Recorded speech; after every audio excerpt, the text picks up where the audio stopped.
नमस्कार, मैं हूं रंजीत कुमार और शुरू हो चुका है देश का मूड मीटर।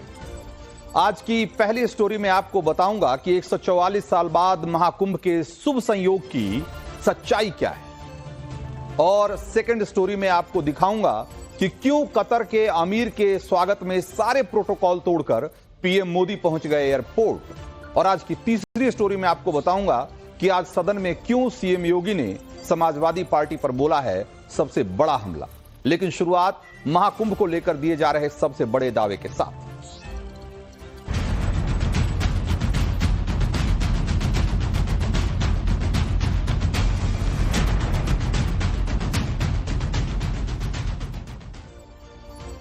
तो प्रयागराज महाकुंभ के समापन में अब आधिकारिक तौर पर बस एक हफ्ता ही बचा है।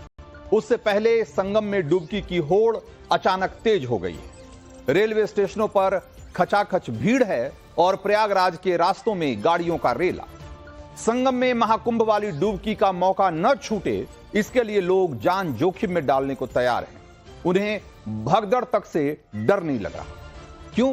क्योंकि उनके दिमाग में बस एक ही बात चल रही है कि यह संयोग 140 साल बाद आया है और महाकुंभ में ऐसी शुभ घड़ी 144 साल बाद आई। यह जीवन का एक तरीके से कभी ना मिलने, दोबारा नहीं मिलने वाला मौका है, और अगर ये चूक गया तो समझिए कि पुण्य कमाने का एक बड़ा मौका चूक जाएगा। जाहिर है मामला आस्था का है, लेकिन इस पर हो रही घनघोर सियासत चौंकाने वाली। जो समाजवादी पार्टी महाकुंभ के आयोजन में लगातार कमियां निकालने में जुटी हुई थी, उसके नेता शिवपाल यादव अब यह कहकर सीएम योगी से इस्तीफा मांग रहे हैं कि प्रयागराज महाकुंभ से 144 साल वाला संयोग वाली बात जोड़ना एक फर्जीवाड़ा है और इसीलिए उनको इस्तीफा देना चाहिए। सुनिए शिवपाल यादव को।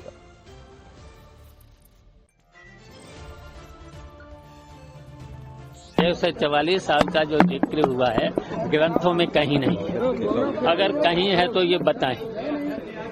तो केवल पीआर बढ़ाने के लिए उन्होंने इस तरीके का सरकारी धन का दुरुपयोग किया है, तो इनको इस्तीफा दे देना चाहिए।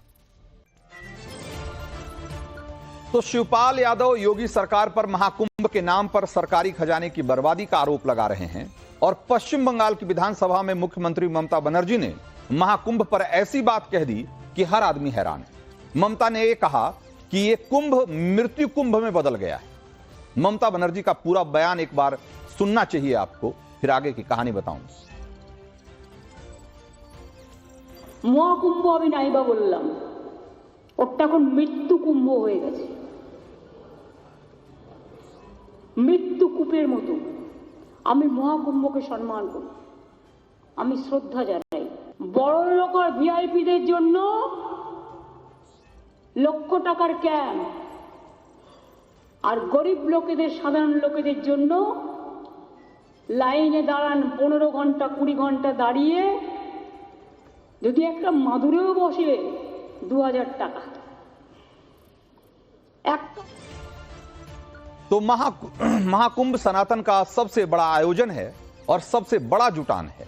यहां जिस तरह से श्रद्धालुओं का सैलाब उमड़ रहा है, उसे राजनीति हिंदुत्व के उभार के तौर पर देख रही है। शायद यही वजह है कि अखिलेश से लेकर ममता बनर्जी जैसे तमाम विपक्षी नेता ऐसी बयानबाजी पर आ गए हैं जिससे कि महाकुंभ की एक निगेटिव ब्रांडिंग बनाई जा सके। विपक्षी नेताओं की ओर से पहले आरोप यह लगाया गया कि एक धार्मिक आयोजन पर करोड़ों रुपए क्यों खर्च किए जा रहे हैं। जब महाकुंभ के आर्थिक फायदों की तस्वीर सामने आने लगी, तो महाकुंभ की तैयारियों में भ्रष्टाचार का आरोप लगाया जाने लगा, और जब मौनी अमावस्या पर भगदड़ की घटना सामने आई, तब महाकुंभ में वीआईपी कल्चर और खराब इंतजाम का आरोप लगाया गया। और जब महाकुंभ का आखिरी दौर है, लोग प्रयागराज आने के लिए बेताब दिख रहे हैं, तो विपक्ष कह रहा है कि योगी ने बिना तैयारी के दुनिया भर को न्योता दे दिया है।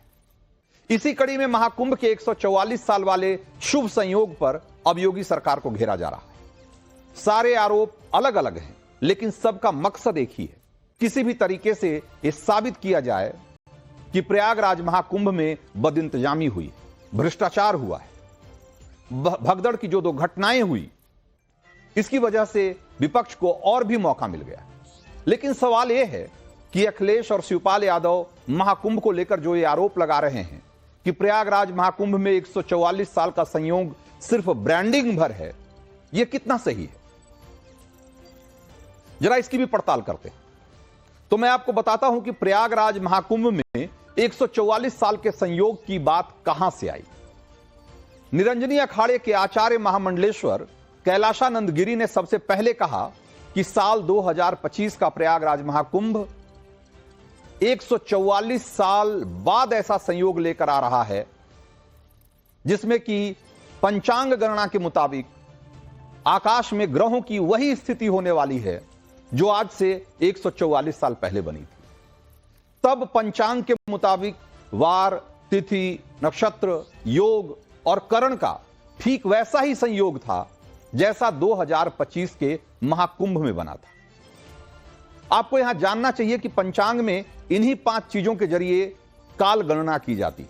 पंचांग में जो 5 चीजें इंपॉर्टेंट होती है, महत्वपूर्ण होती है, वो है वार, तिथि, नक्षत्र, योग और करण।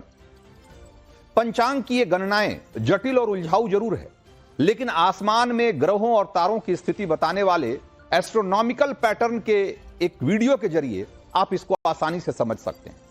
और इस वीडियो को जरा गौर से देखिए। इस वीडियो में महाकुंभ के 144 साल के शुभ संयोग को समझना इस वीडियो के जरिए आसान हो जाएगा। इस वीडियो में सौर मंडल में सूर्य, पृथ्वी और गुरु की स्थिति आपको दिखाई दे रही है। सूर्य इसके केंद्र में है। धरती 1 साल में सूर्य की परिक्रमा करती है और धरती जब सूर्य की 12 बार परिक्रमा कर लेती है तब 12 साल में, मतलब यानी कि पूरे 12 साल लग जाते हैं गुरु को एक साइकिल पूरा करने में। यानी सूर्य का एक चक्कर लगाने में गुरु को 12 साल लगते हैं और इसी पॉइंट पर महाकुंभ होता है। अब यहां से 144 साल का संयोग आप समझिए। 12 साल गुने 12 साल यानी कि 144 साल।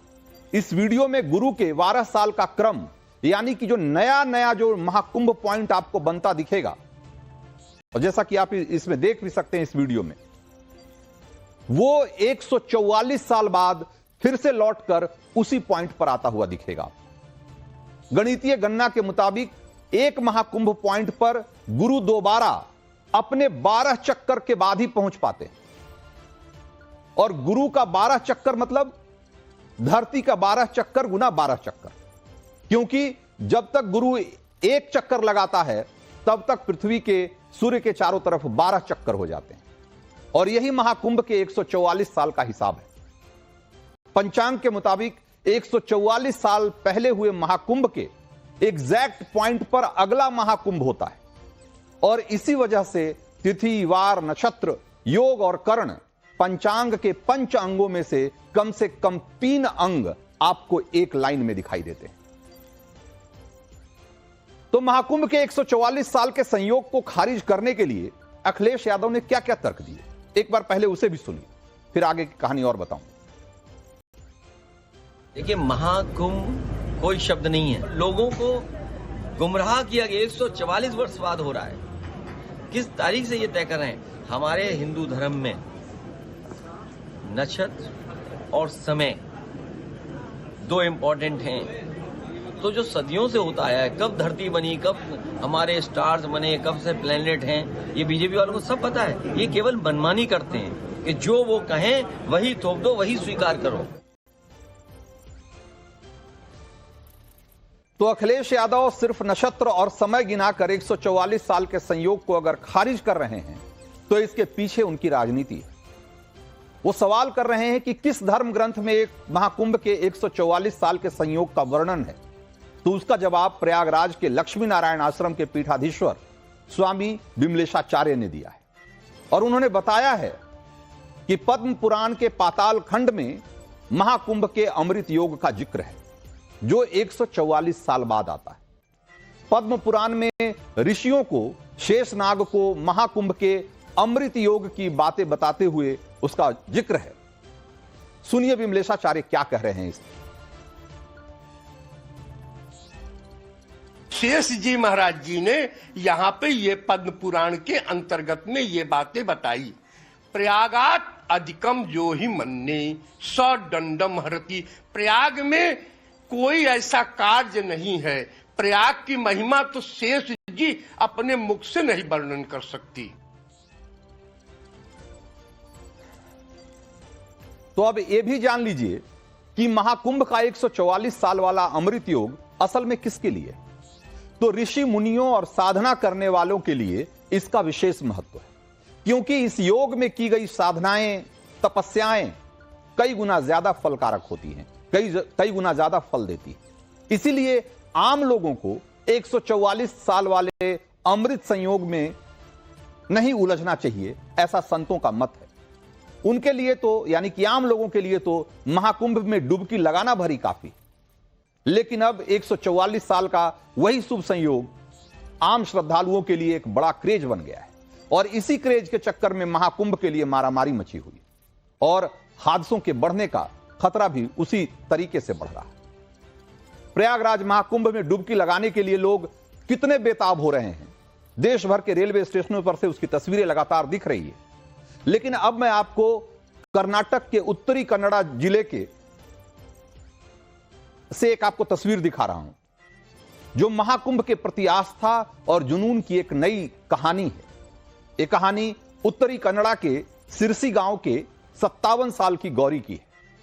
वो महाकुंभ स्नान के लिए प्रयागराज जाना चाहती थी, लेकिन खराब आर्थिक स्थिति के कारण वह ऐसा नहीं कर पा रही थी। ऐसे में उन्होंने फैसला किया कि महाकुंभ स्नान के लिए वो मां गंगा को अपने घर पर बुला लेंगी। जी हां, और इस संकल्प के साथ उन्होंने 15 दिसंबर से अपने घर के पीछे एक गड्ढा खोदना शुरू किया, और वो रोज 6-7 घंटे की मेहनत करती रही, और 15 फरवरी तक उन्होंने वहां 40 फुट गहरा कुआं खोद डाला, जिसमें से पानी निकल आया। गौरी इसे गंगा जल कह रही है, और आने वाली महाशिवरात्रि यानी महाकुंभ के आखिरी दिन इसी कुएं में वो डुबकी लगाएंगे। उन्हें विश्वास है कि यह पवित्र डुबकी उन्हें वही फल देगा जो लोगों को प्रयागराज के त्रिवेणी संगम में जाकर हासिल होता है। यह है महाकुंभ के प्रति सनातनियों की आस्था, और बहुत सारे लोग, बहुत सारे नेता इसी आस्था का जब मजाक उड़ाते हैं तो कुछ देर के लिए हैरानी होती है कि सियासत अपनी जगह है लोगों की, लेकिन लोगों की जो धार्मिकता है, गहरी धार्मिकता है, उसका इस तरीके से अपमान करना, यह किस तरह की पॉलिटिक्स? तो देश का मूड मीटर में वक्त है अगली स्टोरी का, और आपको यह बताने का कि आखिरकार क्यों पीएम मोदी प्रोटोकॉल तोड़कर कतर के अमीर का स्वागत करने एयरपोर्ट पहुंच गए।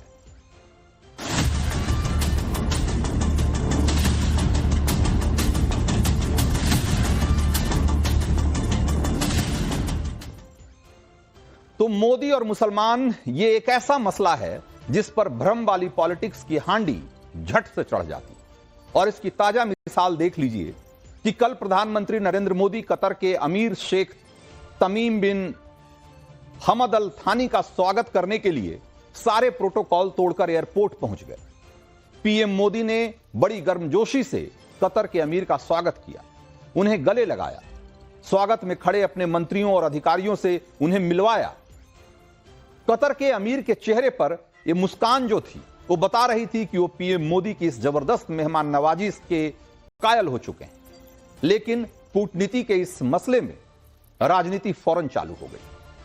कांग्रेस की प्रवक्ता सुप्रिया श्रीनेत ने मुलाकात की इन तस्वीरों पर तंज कसते हुए क्या लिखा, जरा वो जानिए। उन्होंने लिखा कि अमीर होने से वो आपको कपड़ों से भी से पहचान कर भी न सिर्फ गले लगाएंगे, बल्कि दौड़े दौड़े एयरपोर्ट लेने भी जाएंगे। लेकिन अपने देश में आपके जैसे कपड़े देखकर नफरत बरसाएंगे। कांग्रेस के एक और नेता श्रीनिवास बीवी ने क्या लिखा? उन्होंने लिखा कि कतर के शेख अच्छे हैं, ऐसा लग रहा है कि दो बिछड़े हुए भाई मिल रहे हैं। मोदी जी खुद उन्हें लेने दिल्ली एयरपोर्ट पहुंचे, और भारत वालों का क्या? AIMIM के वारिस पठान ने लिखा कि विदेशी मुसलमान से इतना प्यार, मोहब्बत, हबीबी हबीबी, और देशी मुसलमानों से इतनी नफरत। यानी कुल मिलाकर देखा जाए तो इन सभी मोदी विरोधियों का तराना एक जैसा ही है, और यह कि मोदी भारत के मुसलमानों को पूछते नहीं, लेकिन दौलतमंद मुस्लिम देश के धनवान मुस्लिम मुखिया को गले लगाते हैं। खैर, इन सभी लोगों की मोदी विरोध की राजनीति है, उनकी अपनी राजनीतिक मजबूरी है और उन्हें अपने पार्टी का एजेंडा आगे बढ़ाना है। लेकिन अंतर्राष्ट्रीय कूटनीति और देश की राजनीति दो अलग अलग बातें हैं और दोनों को अलग तरीके से समझने की जरूरत है। पहले पीएम मोदी के एयरपोर्ट जाने के फैसले के मायने समझिए। आखिर क्यों पीएम मोदी कतर के अमीर का स्वागत करने के लिए एयरपोर्ट पहुंच गए? तो इसे ऐसे समझिए कि भारत और कतर के बीच रिश्ते बहुआयामी हैं, मल्टी डायमेंशनल है। ऊर्जा से लेकर लोगों के जुड़ाव तक की कई वजह हैं और हर उस वजह को और ज्यादा मजबूत बनाने के लिए पीएम मोदी लगातार जुटे हुए हैं।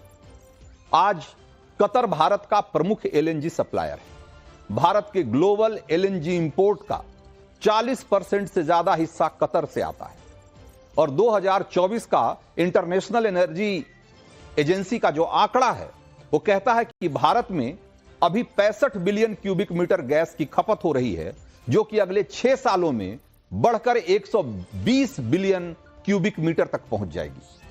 ऐसे में भारत कतर को एक भरोसेमंद साथी के तौर पर देखता है। हाल में राष्ट्रपति ट्रंप ने भारत पर अमेरिका से ज्यादा एलएनजी खरीदने का दबाव बढ़ाया है। ऐसे में कतर जैसे दोस्त साथ रहें तो जाहिर तौर पर हमें अमेरिका से सौदेबाजी में फायदा होगा। लेकिन भारत और कतर के रिश्तों को सिर्फ अगर ट्रेड के चश्मे से आप देखेंगे तो कुछ गड़बड़ी भी हो सकती है। यह तो उसका सिर्फ एक पहलू है, इसके और भी पहलू हैं, कई और आयाम हैं। तो कतर बहुत छोटा देश भले है, उसका क्षेत्रफल हमारे पूर्वोत्तर के एक राज्य त्रिपुरा के लगभग बराबर है। कतर की आबादी भी सिर्फ 30 लाख है। उससे ज्यादा आबादी तो हमारे एक शहर जैसे गाजियाबाद की ही है। लेकिन खास बात यह है कि कतर की 30 लाख की आबादी में करीब 8% भारतीय हैं, यानी करीब करीब देखा जाए तो एक बड़ा हिस्सा। और ये लोग वहां अलग अलग कामों में लगे हुए हैं। कतर में रहने वाले भारतीय हर साल अपनी कमाई का बड़ा हिस्सा अपने घर भारत भेजते हैं, जिससे भारत को रेमिटेंस के जरिए बहुत मोटी कमाई होती है। और विश्व बैंक के आंकड़े बताते हैं कि कतर में रहने वाले प्रवासी भारतीय हर साल भारत में लगभग 4.14 बिलियन डॉलर भेजते हैं, यानी कि 4 बिलियन डॉलर से ज्यादा। और उस हिसाब से अगर आप देखेंगे तो करीब 25,000 करोड़ के आसपास। तो इस रिश्ते का एक और फैक्टर समझिए। कतर के अमीर के स्वागत की तस्वीरों को समझने के लिए पिछले साल जो कुछ तस्वीरें सामने आई थी, कुछ पुरानी तस्वीरें, उसको भी फ्रेम में लाना होगा। और ये तस्वीरें पिछले साल की है, जब कतर ने अपनी जेल में बंद 8 पूर्व भारतीय नौसैनिकों में से 7 को रिहा किया था। वो सकुशल भारत लौट आए थे। उन्हें इजरायल को गुप्त सूचना लीक करने के आरोप में कतर की अदालत ने मौत की सजा सुनाई थी। लेकिन पीएम मोदी की अगुवाई में कूटनीति के बाद कतर के अमीर मीर तमीम बिन हमद अल थानी ने 8 में से 7 पूर्व सैनिकों को न सिर्फ माफ कर दिया, बल्कि उन्हें सुरक्षित भारत भी भेज दिया था। कतर के अमीर ने पीएम मोदी की शब्दों की मर्यादा रखी थी। हमारे देश के पूर्व नौसैनिकों को एक नई जिंदगी मिली थी। उनके इस एहसान के लिए अगर पीएम मोदी उनका खास तरीके से स्वागत करते हैं तो इस पर किसी तरह की सियासत क्या अच्छी बात है? सिर्फ विपक्षी पार्टियों का इसे फ्रस्ट्रेशन न कहा जाए तो और क्या कहा जाएगा? कतर ने नौसैनिकों की रिहाई के मामले में पीएम मोदी की पहल का मान क्यों रखा, उसके पीछे भी एक और कहानी है। साल 2017 में मिडिल ईस्ट में कई देशों ने यह कहकर कतर का बायकॉट कर दिया था कि वो आतंकवाद को बढ़ावा दे रहा है। सऊदी अरब ने तो कतर के विमानों को अपने यहां एंट्री बैन कर दी थी। लेकिन उस वक्त मोदी सरकार ने समझदारी दिखाई और कुछ समय के लिए कतर के साथ व्यापार को स्थगित जरूर किया, लेकिन बंद नहीं किया। और जैसे ही हालात सामान्य हुए, ट्रेड को फिर से रफ्तार दी। संकट के समय भारत ने कतर को सहारा दिया था, इसीलिए कतर हर मौके पर भारत का साथ देता है। भारत और कतर के रिश्तों को समझने के लिए, कतर के अमीर के इस खास स्वागत को समझने के लिए इस्लामिक वर्ल्ड के भीतर कतर की स्टोरी को भी समझना होगा, क्योंकि कतर की यह स्टोरी कई मायनों में बहुत इंस्पायरिंग है। अगर सबसे अमीर मुस्लिम देशों की बात की जाए तो यूएई और सऊदी अरब से भी ज्यादा आगे है कतर। कतर में प्रति व्यक्ति आय सालाना करीब 75 लाख रुपए से ज्यादा है। कतर तेल और प्राकृतिक गैस बेचकर बहुत मोटी कमाई करता है और कतर में नागरिकों और प्रवासियों की आय पर कोई टैक्स नहीं लगता, जिससे उसकी बचत और खर्च की क्षमता बढ़ जाती है। कतर में प्रवासी भारतीय जो रहते हैं, श्रमिक जो रहते हैं, वो दूसरे खाड़ी देशों की तुलना में ज्यादा सैलरी और ज्यादा सुविधाएं पाते हैं। साल 2022 में कतर ने फीफा वर्ल्ड कप का शानदार आयोजन करके दुनिया के सामने तरक्की की एक नई तस्वीर पेश की थी। ऐसे में चमकते जगमगाते मुस्लिम देश के मुखिया का स्वागत जब भारत के प्रधानमंत्री नरेंद्र मोदी करते हैं तो इसका बड़ा इंपैक्ट सरहद पार पाकिस्तान में भी दिखता है। और ये 100% एक फैक्ट है, सही फैक्ट, एक फैक्ट है कि आज भारत की बात इस्लामिक मुल्कों में पाकिस्तान से ज्यादा सुनी जाती है। और इसे मुमकिन कर दिखाने में मोदी सरकार की कूटनीति की बहुत बड़ी भूमिका रही। तो पाकिस्तान के फ्रस्ट्रेशन को समझने के लिए इसी साल रिपब्लिक डे की कुछ और तस्वीरों को भी जरा देखिए। भारत के 76वें गणतंत्र दिवस समारोह में इंडोनेशिया के राष्ट्रपति प्रबोवो सुबियांतो मुख्य अतिथि के तौर पर शामिल हुए थे। और इंडोनेशिया वो मुल्क है जहां दुनिया में सबसे ज्यादा मुसलमान रहते हैं, यानी सबसे बड़े इस्लामिक मुल्क इंडोनेशिया से लेकर सबसे दौलतमंद इस्लामिक देश कतर तक सब हिंदुस्तान के साथ मजबूत रिश्ते बना रहे हैं। ऐसे में इस्लाम के नाम पर वजूद में आया पाकिस्तान छाती नहीं पीटेगा तो और क्या करेगा। और सोचना उन्हें भी चाहिए जो मोदी के मिशन को माइनॉरिटी पॉलिटिक्स के छोटे से चश्मे से देखते हैं और बहुत ही एक संकुचित फ्रेम में देखने की कोशिश करते हैं। तो देश का मूड मीटर में अब खबर उत्तर प्रदेश विधानसभा की, जहां आज बजट सत्र के पहले ही दिन एक तरीके से समाजवादी पार्टी ने एक ऐसी डिमांड कर दी कि मुख्यमंत्री योगी आदित्यनाथ का मूड खराब हो गया और उनके गुस्से का मूड, या यूं कहें कि गुस्से के मूड मीटर जो है वो हाई हो गया।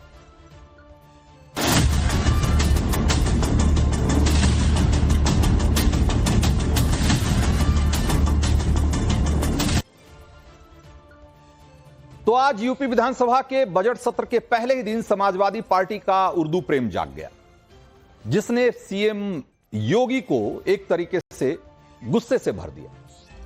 योगी आदित्यनाथ ने भरे सदन में समाजवादी पार्टी को कठमुल्ला तक कह दिया। समाजवादी पार्टी आखिर उर्दू को लेकर ऐसा उसने क्या कह दिया कि सीएम योगी ने दावा कर दिया कि समाजवादी पार्टी यूपी के बच्चों को मौलवी बनाना चाहती है। यह भी आपको मैं बताऊंगा। पहले सुनिए कि उर्दू को लेकर सीएम योगी ने आज कैसे समाजवादी पार्टी की शुद्ध हिंदी में क्लास लगा दी। अपने बच्चों को ये लोग पढ़ाएंगे इंग्लिश स्कूलों में, और दूसरे के बच्चे के लिए अगर वो सुविधा सरकार देना चाहती है, कह देंगे उर्दू पढ़ाओ इसको, यानी उसको मौलवी बनाना चाहते हैं, कठपुल्ला पर की ओर केस को ले जाना चाहते हैं। ये नहीं चल सकता। तो सुना आपने, समाजवादी पार्टी आखिर सदन में उर्दू की ऐसी कौन सी उसने मांग कर दी कि योगी अपने फायर ब्रांड वाले अवतार में आ गए। तो दरअसल हुआ यह कि समाजवादी पार्टी के नेता माता प्रसाद पांडे ने विधानसभा में अंग्रेजी भाषा के इस्तेमाल पर आपत्ति जताई और अंग्रेजी के बजाय उर्दू को फ्लोर लैंग्वेज बनाने की मांग करने लगे। इतने तक होता तब तक तो ठीक था, लेकिन माता प्रसाद पांडे ने आरोप लगा दिया कि योगी सरकार हिंदी भाषा को कमजोर कर रही है। एक बार माता प्रसाद पांडे को सुनिए, जिनके बयान के बाद योगी का गुस्सा 7वें आसमान पे दिखा। आप अंग्रेजी ला करके हिंदी को कमजोर करने का प्रयास हो रहा है, ये नहीं होना चाहिए। हिंदी को हटाने के लिए हम लोगों ने यातनाएं झेली हैं। दिल्ली तिहाड़ जेल में बंद रहे हैं, लखनऊ जेल में बंद रहे हैं, गोरखपुर के जेल में बंद रहे इस आंदोलन, इसलिए कि ये हिंदी अंग्रेजी यहाँ माध्यम न बने। और इसमें कितने लोग हैं, अगर अंग्रेजी करें तो उर्दू भी कर दीजिए। उर्दू क्यों नहीं करते? उर्दू भी तो भाषा है। उर्दू को नहीं करेंगे, अंग्रेजी करेंगे। तो माता प्रसाद पांडे दो दावे कर रहे हैं। एक ये कि हिंदी के लिए समाजवादी पार्टी के लोगों ने यातनाएं झेली है, और इस दावे का क्या मतलब है ये आपको मैं आगे बताऊंगा। पहले ये समझिए कि माता प्रसाद पांडे ने विधानसभा में अंग्रेजी के बजाय उर्दू की वकालत क्यों की। तो दरअसल हर विधानसभा और संसद में सदस्यों की मेज पर भाषा की सेटिंग का एक सिस्टम होता है। इस सिस्टम के जरिए किसी सदन में कोई भी सदस्य किसी भी दूसरे सदस्य का भाषण अलग अलग भाषा में सुन सकता है। जो सदस्य जिस भाषा में भाषण देता है उसे फ्लोर लैंग्वेज कहा जाता है। और यूपी विधानसभा में भाषा की सेटिंग का जो सिस्टम लगा है उसमें फ्लोर लैंग्वेज के लिए 0 चैनल सेलेक्ट करना होता है। अवधी भाषा के लिए चैनल 1, भोजपुरी के लिए चैनल नंबर 2, ब्रज भाषा के लिए चैनल 3 और बुंदेलखंडी के लिए चैनल 4 और अंग्रेजी भाषा के लिए चैनल 5 सेलेक्ट करना होता है। अब मान लीजिए कि अगर कोई सदस्य हिंदी में बोल रहा है और किसी सदस्य को भाषण अंग्रेजी में सुनना समझना है तो उसे चैनल 5 सेलेक्ट करना होगा। अब इसी लैंग्वेज सिस्टम को लेकर बवाल की शुरुआत हुई। समाजवादी पार्टी के नेता माता प्रसाद पांडे ने आपत्ति जताई कि इसमें तो उर्दू भाषा का विकल्प ही नहीं है, अगर अंग्रेजी है तो उर्दू को क्यों नहीं करते। यह क्या बात हुई। बस यही बात सीएम योगी आदित्यनाथ को चुभ गई और उन्होंने समाजवादी पार्टी को स्थानीय भाषाओं का दुश्मन बता दिया, जिसके बाद माता प्रसाद पांडे ने भी जवाब दिया और यूपी विधानसभा से शुरू हुई ये लैंग्वेज वॉर सदन से निकलकर सड़क तक आ गई। योगी आदित्यनाथ ने समाजवादी पार्टी को उर्दू प्रेमी और हिंदी से नफरत करने वाला बताया, लेकिन माता प्रसाद पांडे कह रहे हैं कि हिंदी के लिए समाजवादी पार्टी ने लड़ाई लड़ी। तो आखिर किस लड़ाई की बात कर रहे हैं, जरा यह भी एक बार संक्षेप में आपको बता देता हूं। तो दरअसल दिसंबर 1989 में समाजवादी पार्टी के मुखिया मुलायम सिंह यादव जब पहली बार प्रदेश के मुख्यमंत्री बने तो इन्होंने 4 महीने बाद ही 1990 में सरकारी कामकाज में अंग्रेजी के इस्तेमाल पर रोक लगा दी और इसके कुछ ही दिनों बाद मुलायम सिंह ने स्कूलों में भी अंग्रेजी को बैन करने का आदेश निकाल दिया था। हालांकि भारी दबाव के बाद उन्हें अपने दोनों आदेश वापस लेने पड़े थे। मुलायम सिंह यादव ने 2006 के सपा के मैनिफेस्टो में कहा था कि देश का नाम इंडिया की जगह भारत होना चाहिए और उन्होंने 2013 में संसद में अंग्रेजी में भाषण देने पर रोक लगाने की मांग की थी। और समाजवादी पार्टी की सरकार के उस वक्त के यूपी विधानसभा में भी जो उन्होंने कहा था कि लैंग्वेज सिस्टम से अंग्रेजी की जगह उर्दू को लाना चाहिए और भाषा का विकल्प में से अंग्रेजी हटा देना चाहिए। लेकिन अब विधानसभा में उर्दू भाषा का कोई विकल्प ही नहीं और यही बात समाजवादी पार्टी की दुखती रग बन गई, क्योंकि फैक्ट तो यह भी है कि 2022 के उत्तर प्रदेश विधानसभा चुनाव में कुल 35 मुस्लिम विधायक जीते थे और सभी मुस्लिम विधायक समाजवादी पार्टी के थे। बीजेपी ने तो किसी मुस्लिम को टिकट भी नहीं दिया था, लेकिन कांग्रेस और बीएसपी का भी कोई मुस्लिम कैंडिडेट जीतकर नहीं आया था। इसीलिए कहना गलत तो बिल्कुल नहीं है कि समाजवादी पार्टी के उर्दू प्रेम के पीछे सिर्फ अंग्रेजी से नफरत नहीं है, बल्कि अंग्रेजी तो सिर्फ बहाना है। असल में समाजवादी पार्टी के इस उर्दू प्रेम के पीछे मुस्लिम वोटर को रिझाना है और यह बात सीएम योगी भी जानते हैं। इसीलिए आज उन्होंने समाजवादी पार्टी को उनके उर्दू प्रेम पर शुद्ध हिंदी में एक तरीके से लताड़ लगा दी।